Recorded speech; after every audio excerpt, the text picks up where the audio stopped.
Keep it going, keep it going. McDonald's Fun Football sponsors coverage of the Emirates FA Cup on ITV.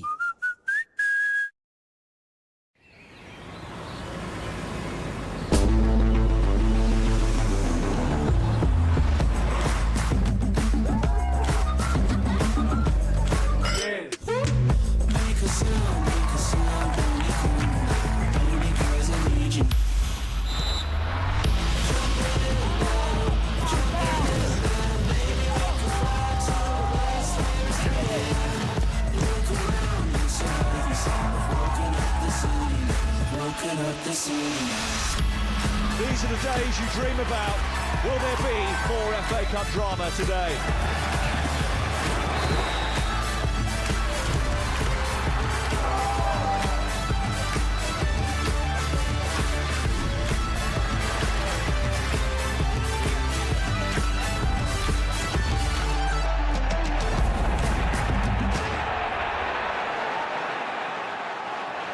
Robertson's delivering.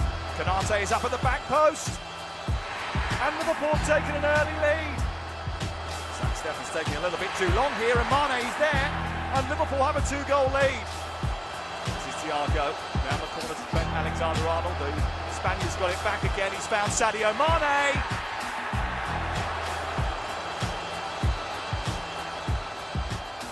Good afternoon. Liverpool's 3 first-half goals in this net yesterday against Manchester City proved the difference and sent Jurgen Klopp's quadruple-chasing team into this season's Emirates FA Cup final.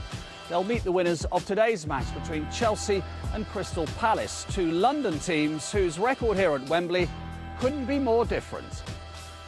Chelsea have won the FA Cup yet again. They just can't keep their hands off it. Memories of 1990. The Crystal Palace trophy cabinet is still empty. Roman Abramovich owns Chelsea, is now a club in crisis. Listen, you have to stop. I'm not a politician. Patrick Vieira's Palace revolution is heading to Wembley. I think there is more belief in the team. It's best to focus on what we love and what we do. Anything can happen, and that is the beauty of our game. It's headed by Gurley, and Crystal Palace leads. You just know he's going to score. Mateta! That's fabulous. Superb finish, all his own work. On a sunny day at Wembley, Palace are looking to reach a 3rd FA Cup final. And in their manager, Patrick Vieira, they have someone who knows exactly what it takes to go all the way in this competition. He won it 5 times as a player. No Conor Gallagher for them today. The Chelsea loanee is not allowed to play against his parent club. Chelsea remain in limbo off the pitch. They were knocked out of the Champions League on Tuesday, but they can take heart from the quality of their performance in the Bernabeu, where they were 3-2 winners against Real Madrid.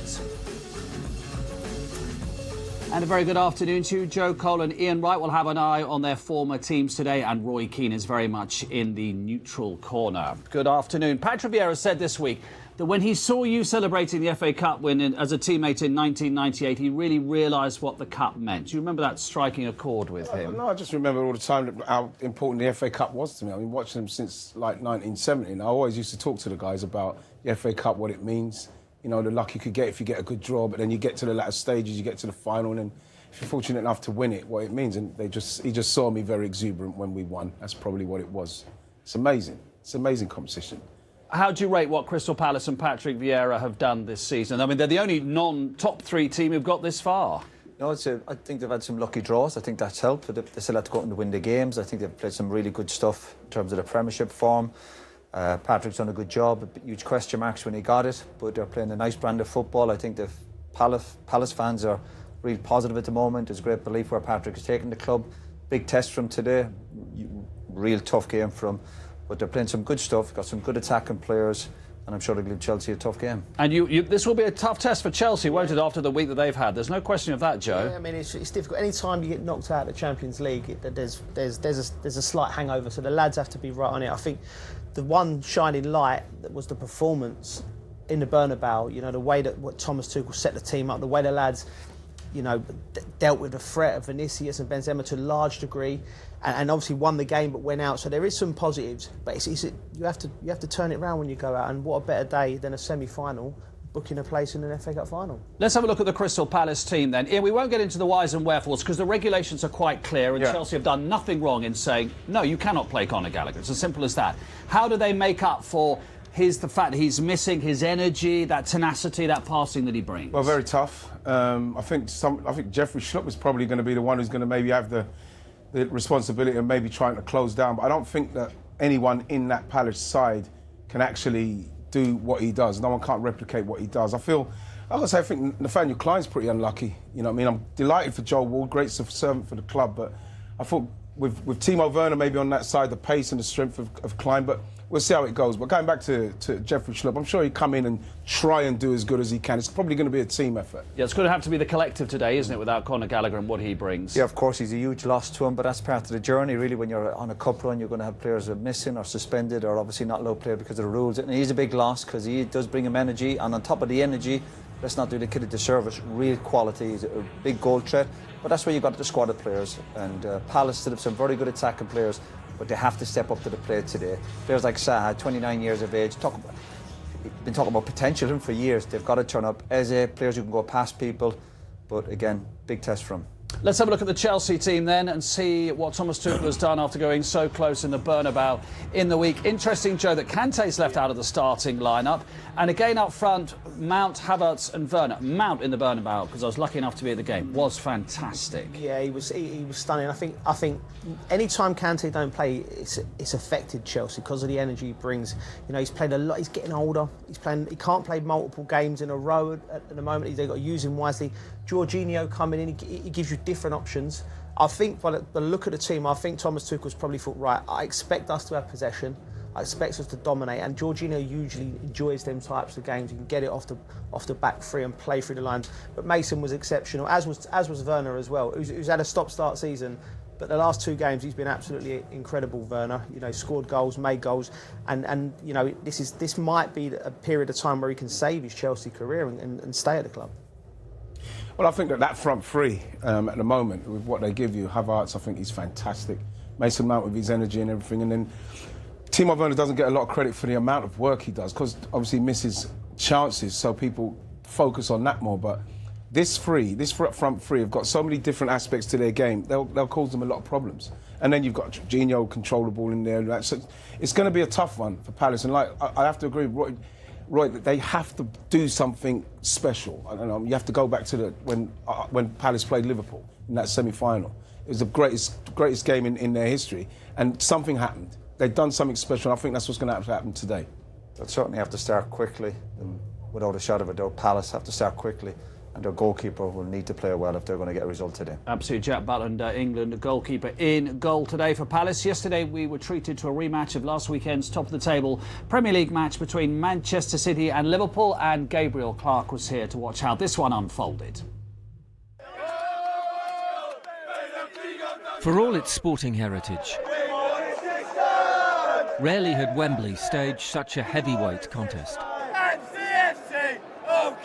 Not just England's best or Europe's leading pair. Liverpool! Vamos City! Make that the top two clubs in the world. It's got to be. Who can match City and Liverpool? City's first, City reserves the second best team in the world, I tell you.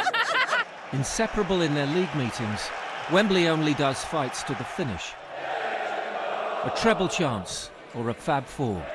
Only one dream could be continued. We've got to win it in the first half. We've got to beat them one time. Today's that day.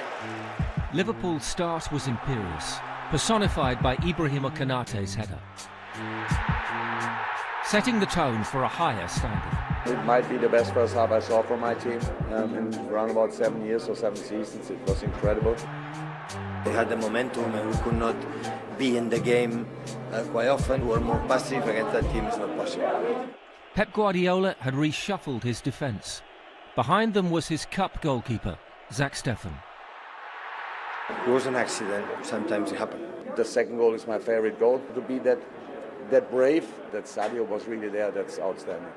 2 down, and with too many players on the fringe, City were being overpowered and outpassed. Mane crowned the best half of the Klopp era.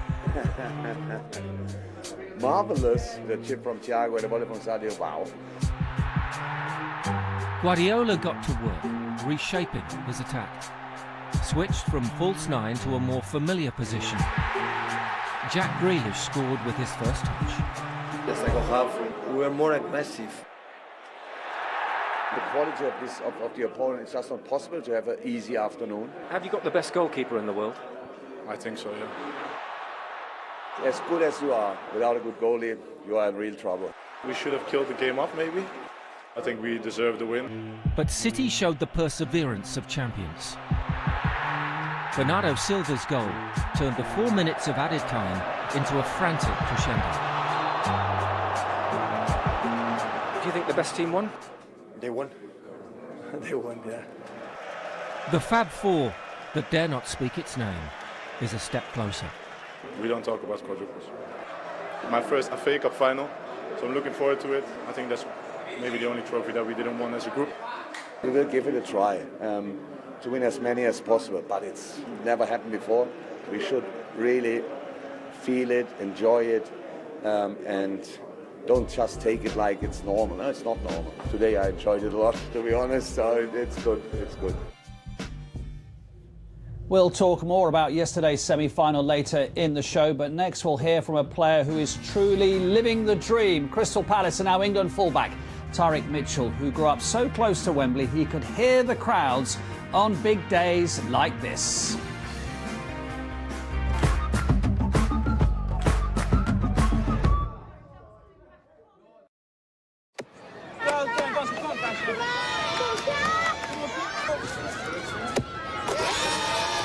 McDonald's Fun Football sponsors coverage of the Emirates FA Cup on ITV.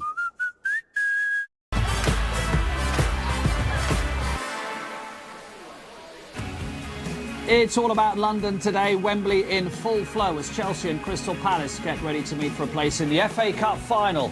And this area, the London Borough of Brent, has rightly been very proud of Raheem Sterling's progress. Now they have another player ascending in the game, Crystal Palace's Tyrick Mitchell, as Gabriel Clark reports. In northwest London, it dominates the skyline. In plain sight, it should have been a galaxy away for Tyrick Mitchell. Today he'll return there for his third game in a month. I've lived 10 minutes away from Wembley Stadium. It's always been something that over the houses I could see the arch. Hearing the noise, it's just surreal. What's the pitch that we go to? Tyrick Mitchell. Tyrick Mitchell. Used to play for AFC. He's a warrior. He's tunnel visioned. He was never fazed by anything. He rose to every single challenge.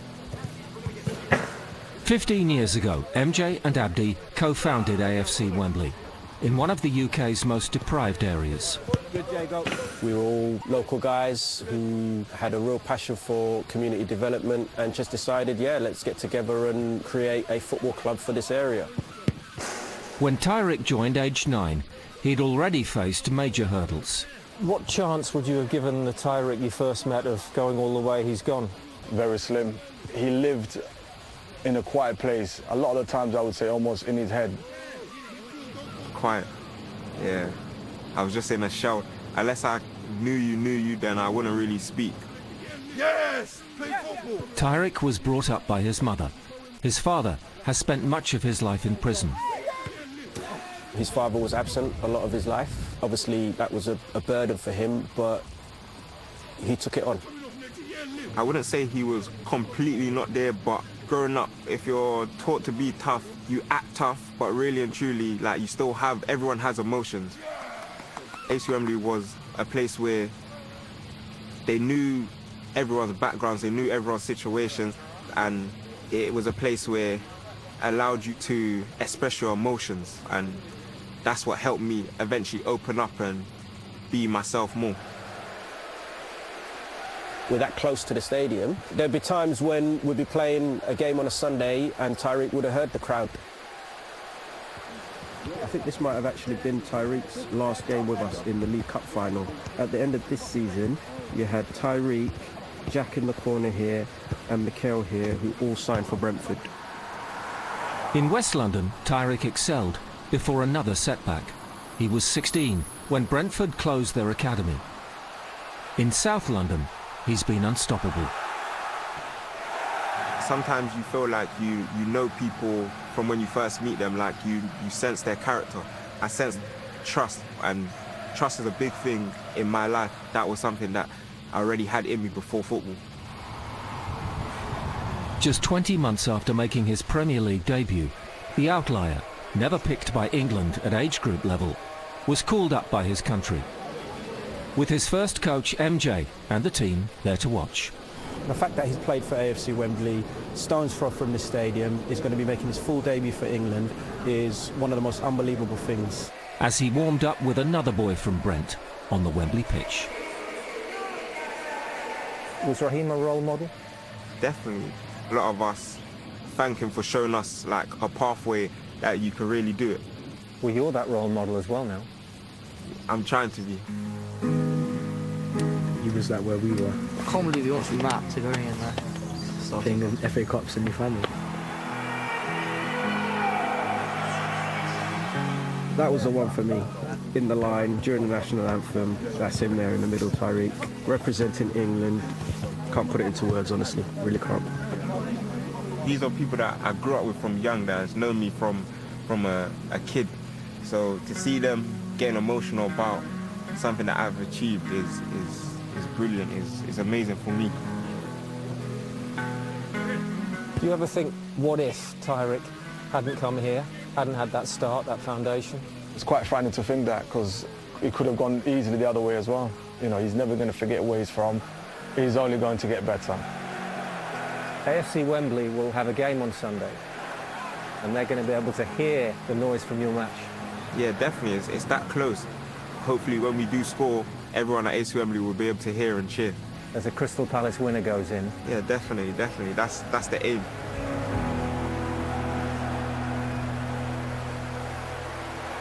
What a great story that is. That's the pitch at AFC Wembley. We think they've already played their game, so they're in the clubhouse and they're waiting to watch their Tyrick playing in the FA Cup semi-final, literally just around the corner. Ian, I wrote down a few words there. Tunnel vision, never phased. Had to get over the upset of the Brentford Academy closing. What a great story. It's a great story, and you know, the fact that he has focused on his football with everything that's going on around him. And it's a familiar story. We've heard it so many times. We've heard the same with Raheem Sterling, and I'm sure there's boys who are watching it now who've got the same story. And what this does, Mark, it makes you realise that if you can see it, you can then achieve it. And that is what it comes down to, being able to see what you can achieve. And that's what, when you're younger, a lot of players, black players, didn't have that. So now we're seeing it in abundance, and it's fantastic. 20 months from making his debut to playing for England, to playing an FA Cup semi-final on his home patch. That's what the game's about, you know. Dreams come true for these lads. Again, you work hard enough, and again, he spoke really well. I'm sure his family are very proud of him, and he's obviously got that hunger, desire. Whatever setbacks he's had, even as a young player, he's dealt with them. And good luck to the kid today. Hope he does well. Mark Gahey, his teammate today, of course, was at Chelsea, was in the academy. With next season, might have been back in the Chelsea team when you think who might be leaving Chelsea this summer, but that's a different debate. How you know him pretty well, don't you, as from the academy at Chelsea? As I was working there, he was in and around and coached on a few sessions, not many, but he was so talented. He was playing next to Trevor Chalobah. And the same situation with Conor Gallagher, who you coached, because you was around Mason Mount, Reece James, Callum Hudson-Odoi. There was so many great players, so nobody really stood out. They was all quality. The one thing that stood out about Mark was his attitude, was his desire, was his willingness to learn. You know, and we've seen that, and his rise has been meteoric. He's come straight into Crystal Palace. There would have been question marks, a young centre-half going into the Premier League, with a young manager, will it work? I think he's formed a fantastic partnership with Anderson. He looks solid. You know, England will beckon, I'm sure. I mean, and he's one of the, if you talk to a lot of people in the game, he's one of the most exciting young centre-halves in Europe, not only England, so credit to him. I like the way he's demanding of himself. He said this week, didn't he? I want to be known as one of the best defenders in the country. I'm not there yet, but that is the goal I've set myself. But what you have to give Chelsea credit for with the academy that they had. They've got so many good players there. And when you look at the amount of players that have come out of Chelsea's academy, so focused, so good, all like doing very well, international players. You have to give them credit for that because they've got a lot of players coming out of their academy, whether they stay at Chelsea or they move on, who are doing unbelievably well. And, you know, a credit to him. Credit to him. And how big will it be for the two that we mentioned, Mitchell and Gahey, that they've played for England recently? How much on a day like this, which is the biggest day of their club lives, let's be honest, how much confidence will that give them? It'll certainly help them, but this will be the biggest test they've had today, I think, with the quality, the strength, the pace, the experience of Chelsea. But that's where they're going to learn. Whatever, but on the training ground, it's in the big games where you learn. So we find out a lot about these lads in terms of their talent and personalities today and their character. Huge day ahead for everybody, not least for Patrick Vieira, who's not lost in the FA Cup since the 2004 semi-final. That's 19 matches as player and manager. That's a run that includes 5 wins as a player with Arsenal and Manchester City. And his last ever kick for Arsenal actually won the Cup in 2005. Let's hear from him now with all the Palace team news. Patrick, you were part of so many great FA Cup occasions as a player, but what's it like to be back at Wembley as a manager? It's you know, wonderful. It's fantastic. You know, it's a big day for the football club and the fans, the players, the staff. We want to enjoy it, and the best way to do it is to perform as the best as we can. You've gone without Conor Gallagher for Eberechi Eze in midfield. What do you hope he's going to give you, or in attack? No, I was really happy with the way that Eze played the game against Leicester. I think he did really well. He may not going to give us the run that Conor gave it us, but he's really good on the ball. He can create chances, he can dribble, he can pass people. So I expect him to do well today. If there's a key quality you need against the scale of opposition in Chelsea today, what is it? It's about performing as a team. We know how good they are, but we can give them a good game. We show it when we played at Selhurst. We have to play well as a team. We have to work hard, but that will be a given today. And their team's full of so much big game experience. For a lot of your team, this is the first major semi-final. How about dealing with the occasion? It's about enjoying that moment. It's a special day for the club, for the fans, for the players. And you know, what we can do is going in there and perform as the best as we can and make it really difficult for them, because I believe we have the tools to make it difficult for them as well. Wish you all the best. Thank you very much. Next up, we'll hear from Vieira's opposite number, Thomas Tuchel, whose side put in a performance to be very proud of in Madrid on Tuesday night.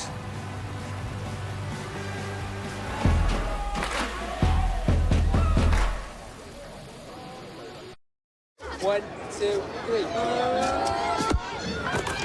McDonald's Fun Football sponsors coverage of the Emirates FA Cup on ITV. Next Sunday, as Saracens play Exeter Chiefs with a whole host of internationals on display, that will be well worth a watch. As, of course, this semi-final will be this afternoon here at Wembley. The Crystal Palace fans will be South London and proud, as the banners say. They'll be making a terrific amount of noise, as will their counterparts from Chelsea. And there were question marks over how many tickets Chelsea would be able to sell today. They have great support. It's been a busy week for them, taking in Real Madrid and now Palace in the semi. So let's hear from Thomas Tuchel with Gabriel Clark. Thomas, after the disappointment of Wednesday night, is this the sort of scale of occasion you would have wished for? I think it's good that we have the next big thing to play for, and don't go back straight to the league and fight for points, but fight in the next knockout match, because it automatically sharpens your mind, sharpens your focus, and being here at Wembley is the right occasion to turn things around.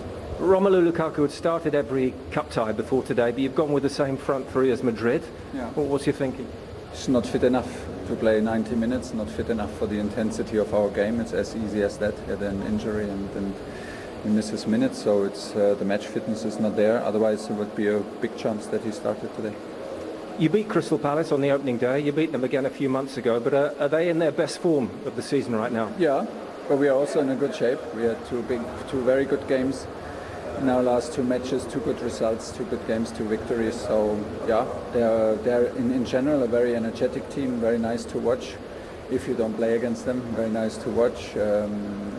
Full of energy, attacking mindset off the ball, very strong counter-attacks, a lot of individual quality and speed up front. So it's a difficult team, of course, in a big occasion, London derby.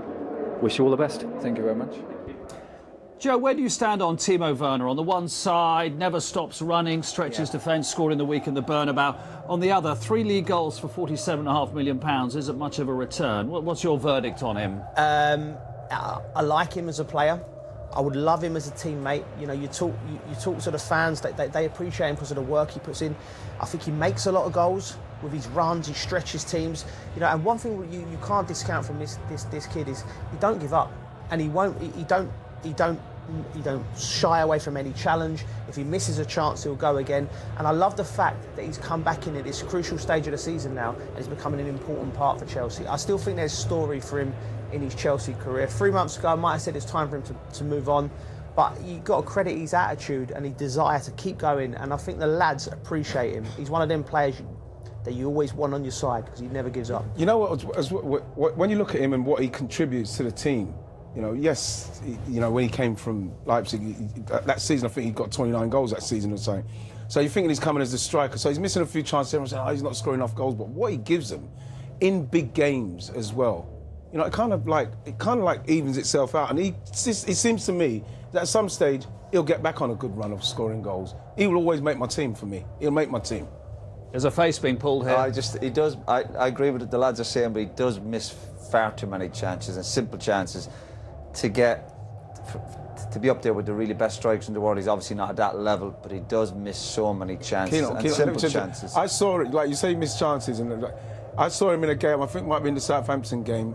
He hit both posts and the crossbar. Yeah. You know, all of, yeah, but what you get for that? Yeah, but I'm saying, you get nothing for that. Yeah, but another day, bam, he scores 4 goals. Would you be happy with that? Hitting the 2 posts? No, I'll probably score those. Yeah. But at the same time, you know, that's just unlucky. We've got a situation here where there's £150 million worth of strikers at Chelsea in Werner and Lukaku, which is the big, you know, elephant in the room. Yeah, but you're talking like Werner ain't done nothing. Werner's done stuff. Yeah, Werner was... But I'm talking in terms of goal scoring. But I look at the two characters, like Lukaku. When you watch him play, he come on in the first leg at Real Madrid, and you think of body language, and then he gets the 2 chances and he misses them anyway. You know, but when Werner comes in, there's something about what he gives the team. He sparks something. So you can sort of listen. Nobody likes a striker that's going to miss chances because you want to just tuck them away so you win the game. But there's something where the lads can go. When he's playing, that you know what you're going to get from him. Well, he's definitely got a good attitude, and he seems a really good pro, and he gets in the right areas. But just in terms of that next level up, I'll go back to it. He misses too many chances. But you've got Havertz, who does look like he's now assimilated in the English game, doesn't he? Who plays with do you not think plays with a fluency and ease and a comfort? A bit of arrogance. He looks like he's got a bit of arrogance. And he does back it up. And it took him a while again to adapt to obviously the English game. But again, a talented boy, big presence, and again, I'm sure he'll have a big part to play today. Getting very close to kick-off here then at Wembley. Chelsea have reached 4 of the last 5 FA Cup finals. Can they extend that run? The teams will be out in the sunshine next.